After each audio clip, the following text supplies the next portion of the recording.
So you have this amazing name for your next product, your next service, your business, or maybe even a course, but you're not quite ready to launch it out into the world.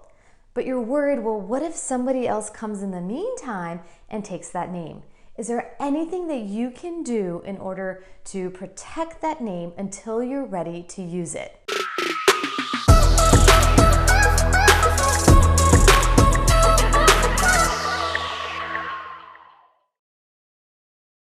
In this episode, I want to introduce you to a little unknown tip about how you can essentially reserve a trademark or a name that you want to use in connection with a certain good or a certain service until you're ready to use it.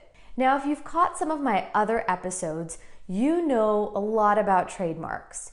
You know that in order to actually register a trademark with the US Patent and Trademark Office, one of the requirements is that that mark has to be currently in use, meaning that you have to be using it.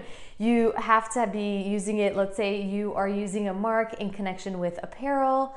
You have to show proof, or what they call a specimen, showing that you are using this mark in connection with apparel. But in the circumstances of this episode, what if you're not ready to do it? Is there anything you can do? Yes, there is. One of the application types that you can file is called an intent to use application. Basically, this is letting the trademark office know, hey, trademark office, I have this mark, I'm not using it yet, but I intend to use it in the near future. Can you just please reserve my place in line? I mean, it's not really saying that, but in layman's terms, that's essentially what you're saying. Now, an intent to use application is great if you are super attached to a name, you are ready to put money behind it, and you just want to buy yourself a little bit more time until you're ready to launch that product or that service. A few important things to note about intent to use applications. First of all, just because your intent to use application gets approved, that does not mean that you have an officially registered trademark.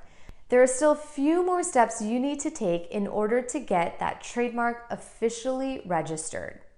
With an intent to use application, you can also get up to 5 6-month extensions, meaning, let's say you're not ready to use it in the first year. You can request multiple extensions of time until you are. However, there is a limit, so you can't sit on that name forever. You have to use it within the prescribed period of time, or else you are probably going to have to abandon that application. And finally, just because your intent to use application gets approved, that does not mean that you have an officially registered trademark. Because, as you already know, in order to get an officially registered trademark, we're going to have to show the trademark office proof of its use. So there is subsequent applications and paperwork you're going to need to file that show and demonstrate that, hey, trademark office, I'm actually now using this mark in connection with these identified goods and services. So you can please just go ahead and go through the process and let's get this trademark registered. So why would you want to get an intent to use application?